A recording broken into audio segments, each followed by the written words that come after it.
So hello everyone, welcome back to my video. तो आज हम लोग सीखेंगे कि इफ़ और IF और IFS मतलब इफ्स का कैसे यूज़ होता है एक्सेल में और क्या क्या यूजेस हैं। ऑल्दो हम लोग प्रीवियस वीडियो में ऑलरेडी देखे थे कि कैसे सम किया जाता है, मैक्स मीन, फिर एवरेज कैसे निकाला जा सकता है। तो ये सब ऑलरेडी हम लोग प्रीवियस वीडियो में किए हुए थे। तो इन दिस वीडियो हम लोग कुछ डिफरेंट करेंगे। हम लोग करेंगे इफ़ और इफ्स का डिफरेंट देखेंगे कि इसमें क्या क्या कैसे कर सकते हैं, एंड देखेंगे कि लास्ट डेटा सेट के ऊपर ये कैसे काम करता है। Okay, so let's open our Excel. यहाँ पे मैं ऑलरेडी एक्सेल क्रिएट ऑलरेडी दिखा हुआ हूँ। यहाँ पे देखिए एक डेटा सेट है ऑलरेडी, इसको थोड़ा जूम कर लेते हैं। इस द डेटा सेट, यहाँ पे employee IT, employee name, department, city, experience वगैरह बहुत कुछ दिया हुआ है। ओके, तो हम लोग स्टार्ट करते हैं इफ़ से। ओके, तो इफ़ हम लोग कैसे यूज़ कर सकते हैं कि इफ़ हम लोग का एक कंडीशन होता है जिसके ऊपर बेस्ड करके हम लोग different criterias, different ranges select करते हैं। तो चलिए, सो फर्स्टली अगर हम लोग को अगर इफ़ का कोई कंडीशन लगाना पड़े तो फर्स्टली हम लोगों को टाइप करना पड़ेगा in that cell equals to if. Okay, आ गया इफ़ मेरा।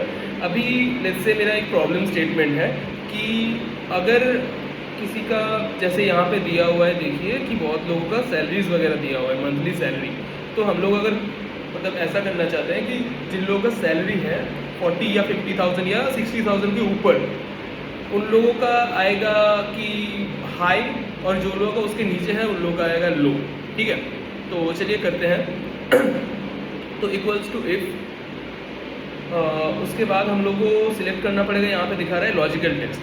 ठीक है, तो लॉजिकल टेस्ट में क्या हम लोग का कंडीशन आ जाएगा। तो in that logical test let's say मैं लिख लेता हूँ monthly salary, control shift down arrow, पूरा सिलेक्ट हो गया। Monthly salary is if monthly salary is greater than let's say 60,000। ठीक है, तो क्या आ जाएगा, मेरा हो गया ये लॉजिकल स्टेटमेंट। ठीक है, सॉरी लॉजिकल टेस्ट। अब आ जाएगा वैल्यू एफ ट्रू, मतलब ये अगर वैल्यू ये प्रिंट, मतलब क्या प्रिंट करेगा अगर ये सही हुआ तो व्हाट विल प्रिंट। तो यहाँ पे अगर प्रिंट करेगा कि हाई। ओके,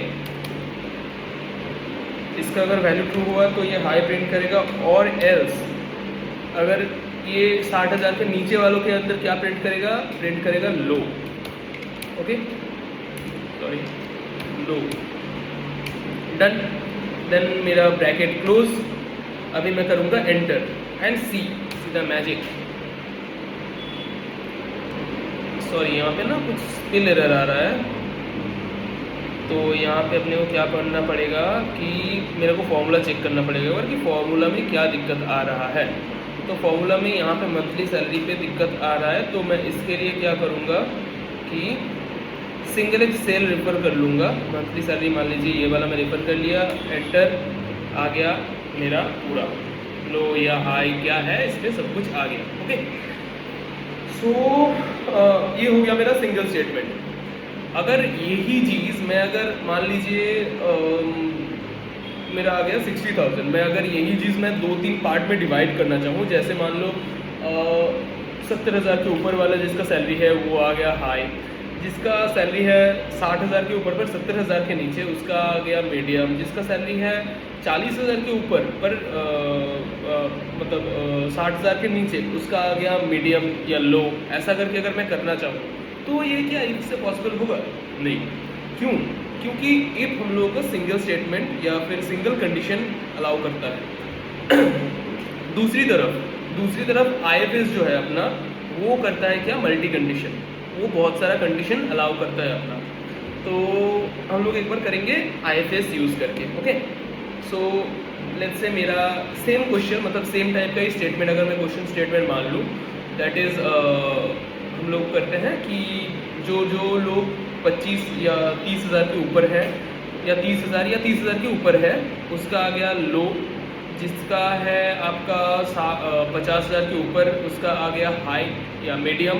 जिसका है 70,000 के ऊपर उसका आ गया हाई। ओके, तो हम लोग कैसे करेंगे, हम लोग सिंपली टाइप कर लेंगे IFS करके इफ्स, फिर आ गया अपना लॉजिकल टेस्ट 1। तो लॉजिकल टेस्ट 1 में क्या करेंगे ना, यहाँ पे चले जाते हैं हम लोग monthly salary if it is greater than 70,000। Okay, तो क्या आ जाएगा अपना आ जाएगा अपना high. Okay, done. Logical test 2 में क्या आ जाएगा कि ये अगर अपना सैलरी अगर हुआ greater than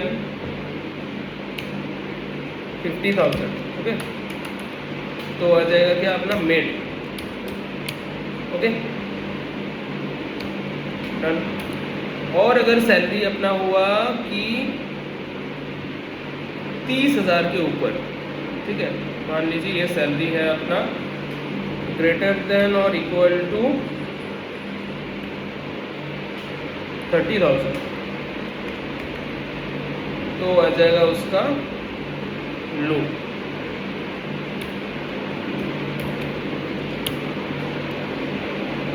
okay, hit enter. यहाँ पे भी कुछ प्रॉब्लम आ रहा है, अच्छा सॉरी, यहाँ पे मेरे को देना पड़ेगा कि अगर लेस ये आ गया तो यहाँ पे एक कॉमा नहीं पड़ा है। ओके, अभी हिट एंटर आ गया। अच्छा, यहाँ पे आ रहा है, यहाँ पे ऑलरेडी आ गया सब कुछ, ठीक है। ये वाला आ गया। अभी कुछ कुछ जगह पे NA आ रहा है, उसका मतलब क्या है, उसको हमको समझना पड़ेगा कि ये NA क्यों आ रहा है। जहाँ पे ये NA आ रहा है वहाँ पे अगर हम लोग देखें तो वहाँ पे हम लोग चले जाएंगे एक बार जो सैलरी है उस पर। तो यहाँ पे क्या है, मंथली सैलरी 25,671 रुपये, मतलब 25,671 रुपीज़। सो यहाँ पे आ रहा है NA।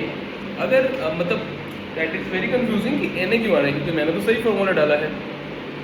अभी अगर मैं देखूँ कि NA क्यों आ रहा है, अभी मैं अगर फॉर्मूला मेरा चेक करूँ कि मंथली सैलरी 70,000 वालों के लिए, 70,000 के ज़्यादा वालों के लिए हाई आएगा, मंथली सैलरी जिसका 50,000 से ज़्यादा है उसका लो मीडियम आएगा, और जिसका 30,000 या 30,000 से ज़्यादा है उसका लो आएगा।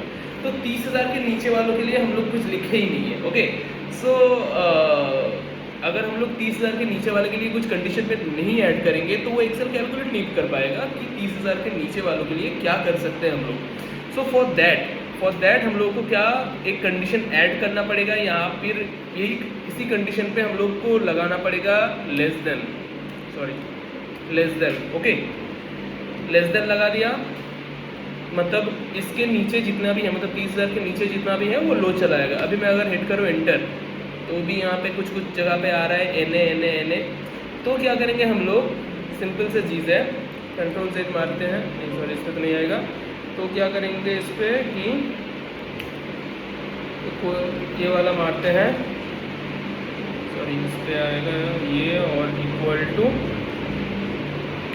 ओके, अभी यहाँ पे और एक कंडीशन ऐड करेंगे हम लोग और एक क्राइटेरिया ऐड करेंगे जिस पे लॉजिकल टेस्ट 4 है, उस पर हम लोग ऐड करेंगे कि मंथली सैलरी आ गया हम लोगों का। तो ये अगर मंथली सैलरी अगर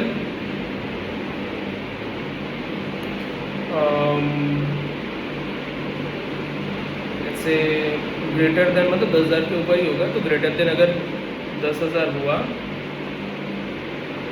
तो उस पर हम लोग क्या लिखेंगे कि very low. Okay, very low, and then hit enter. यहाँ पे आ गया मेरा सब कुछ। ओके, यहाँ पे मेरा कोई NA नहीं आ रहा है, मतलब सब किसी का ऑलमोस्ट 10,000 के ऊपर ही है, 10,000 के ऊपर ही होना चाहिए। तो यहाँ पे आ गया अपना वेरी लो। तो यहाँ पे IFS का, जैसे मान लीजिए यहाँ पे हम लोग IFS का 1 2 3 4 4 या 5 स्टेटमेंट, मतलब कंडीशन डाले हैं IFS के लिए। तो इफ्स में हम लोगों का मल्टी कंडीशन यूज़ होता है, इफ में हम लोग का सिंगल कंडीशन यूज़ होता है। अभी बहुत लोगों का क्वेश्चन आएगा कि इसमें हम लोग सिंगल कंडीशन यूज़ कर सकते हैं कि नहीं। यस, कर सकते हैं। और इफ में हम लोग मल्टी कंडीशन यूज़ कर सकते हैं कि नहीं, वो भी कर सकते हैं, पर वो अलग अलग लेवल पे।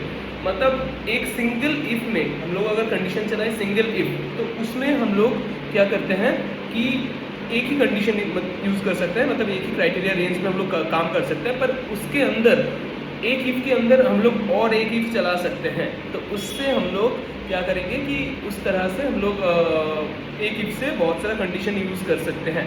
तो ये सब हम लोग देखेंगे, ये सब देखेंगे हम लोग नेक्स्ट वीडियो पे। अभी तक के लिए इतना ही। Okay, thank you. सो मिलते हैं नेक्स्ट वीडियो पे। Bye bye.